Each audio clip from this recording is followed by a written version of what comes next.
All right. Good evening. Good evening. Good evening. My name is Greg. This is another episode on Word on the Street from a Veteran. Today is July 15th. It's a little after 11 p.m. Okay. I've been doing all my videos in the daytime, but it's a little after 11 p.m. All right. I want to talk about a few things today. First of all, before we even start, make sure you like and subscribe and comment, whether it be comments on what you like or what things I can improve on. I'm always going to stress that. And shout out to my subscribers that's already been subscribing. Appreciate you guys and the support. Appreciate the views, all that I've been getting. Like I said, every day I try to learn something new and try to post up something that's new. Okay. Like I said, it's 11 o'clock p.m. I just came back from the gym. I got an evening workout. The gym I go to, they're open 7 days a week from 8 in the morning to 10 in the evening. And got me a little night workout. And I said, you know what, let me try something different. Let me try to see if I can do a video in the nighttime. I got my little light set up here. And, just kind of talk about some things. Well, first of all, it's a good day because about 4 days ago was my birthday. I just turned 43 years old. As y'all can see, I just cut the beard.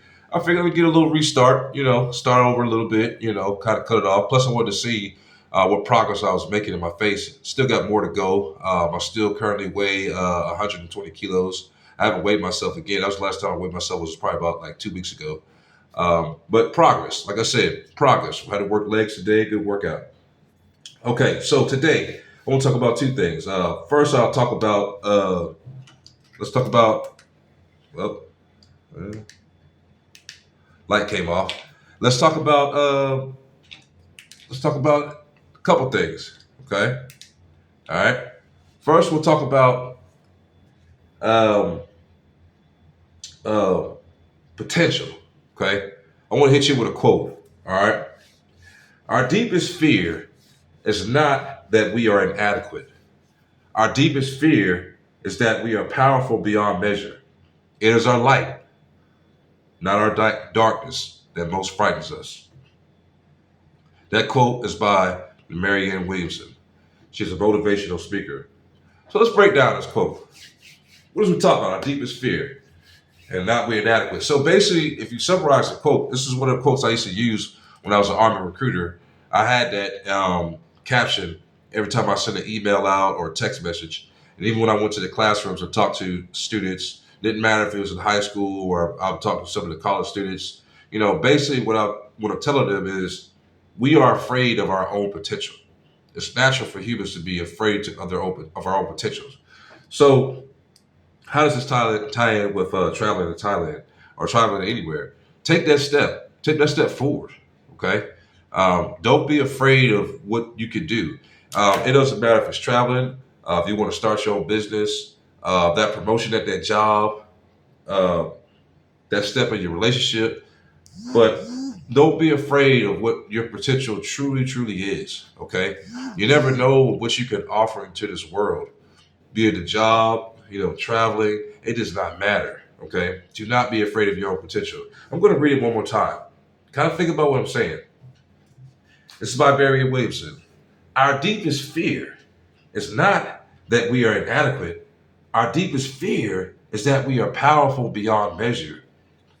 It is our light. So I got light on right now. Turn it off. Not our darkness that most frightens us. Turn this light back on. It's our light.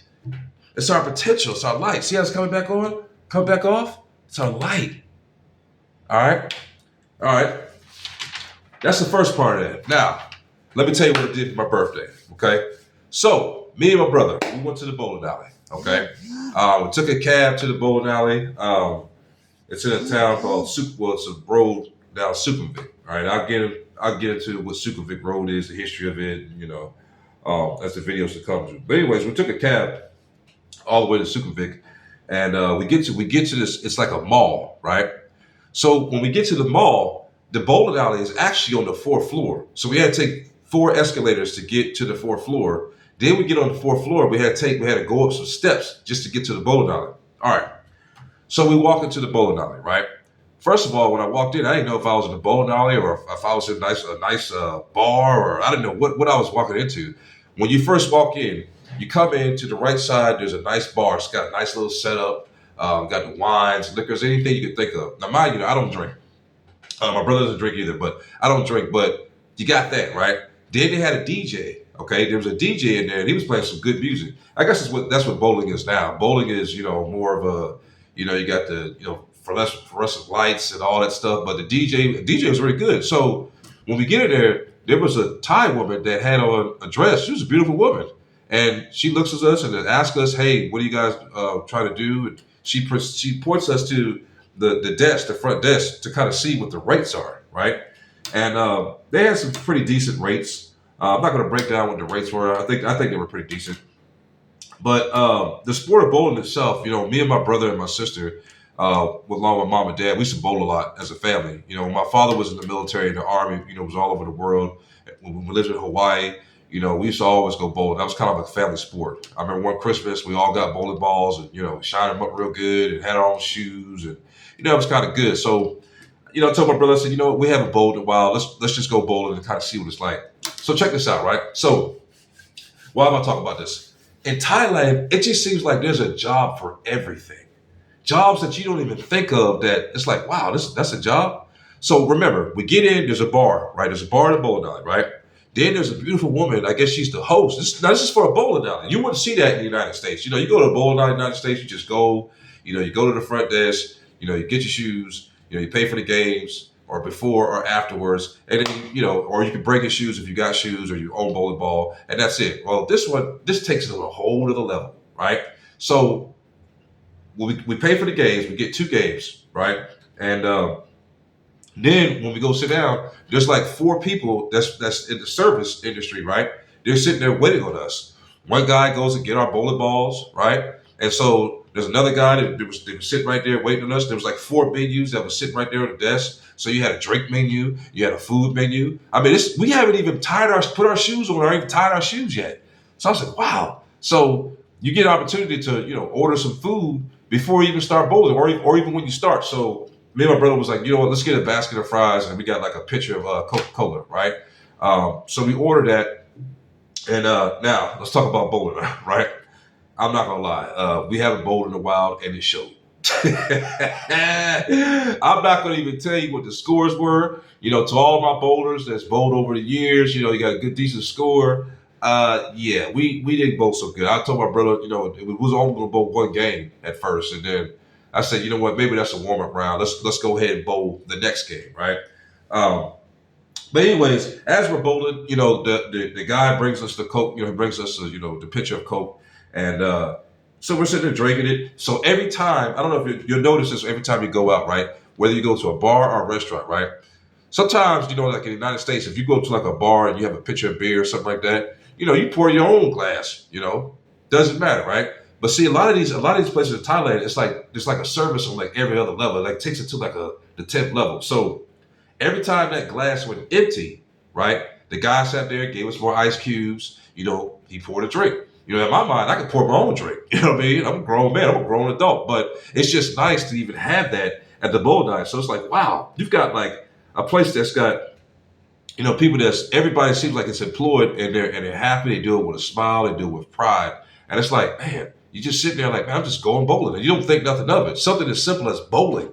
It's like, wow, I'm bowling all the way in Thailand. Not saying that, the treatment in the United States is you don't get that type of treatment. It's just different. It's a different experience. All right, so the fries came, and we eat the fries. Me and my brother, we tearing it up. We stinking it up on the bowling alley. There's a couple things that we noticed. We was like, maybe the floor is not oiled, or the ball's not cutting. I'm a lefty. My brother's a righty. So the way I bowl, I kind of bowl like I come up, come down. I'm kind of like a fast, and I curve a little bit, and it hits the pins. My brother, he's more of a hook bowler, meaning he'll start on one side of the ball, it'll cut, but that didn't happen. But it was just nice and refreshing, and didn't have to drink to have a good time. Not saying that if you drink, it's a bad thing, but for me now, it's been a little over 2 years since I had a drink, and like I said, no smoke cigarettes, anything like that. It has nothing to do with anything. But what I'm saying is, the first part of this video, look, don't be afraid of your potential. Okay, you never know what that can open up. There's a world out there at your disposal, that you can learn. All right, carry the things that you've been taught in life, and try to be the best ambassador you can be when you go to another country. Okay, so them seeing us interested in bowling, that was a great thing. Okay, I love that. And then of course after bowling, we went back home, and that was that. But I just want to put this quick video, just kind of share with you guys. Like I said, it's my birthday, just turned 43 years old, and I feel great. I feel like I'm kind of like getting back into the best shape of my life. Got a chance to go bowl with my brother. That was pretty cool. We had a good time. And like I said, I'm going to hit you with this quote one more time because I want you guys to kind of get this and just apply it to anything. Okay, if you want to take that leap of faith, if you want to leave, do anything, I'm going to say it one more time.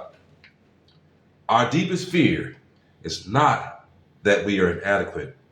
Our deepest fear is that we are powerful beyond measure.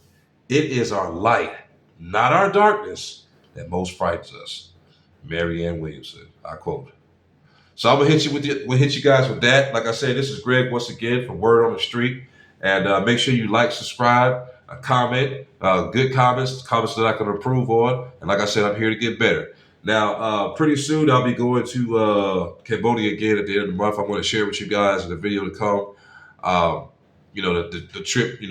Getting on the plane, getting off the plane, how I got to the hotel. I've shared the killing fields that I went to last time. I put that in there. This time I'm going to go to the museum, and I'll just kind of share with you the journey.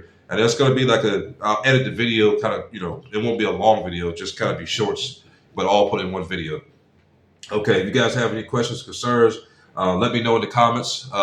Any questions I can answer them, I'll get back to you, and we'll go from there. Okay, like I said, once again, this is Greg from Word on the Street. You guys have a great morning or evening, wherever you're at in the world. And like I said, thank whoever it is that you pray to that you got another day to serve. I know I thank God for giving me another year to serve, being 43 years old. And let's go for another year and another year. Okay, guys, you guys have a good evening, good morning, or whatever. And I'm signing off. This is Greg from Word on the Street, signing off.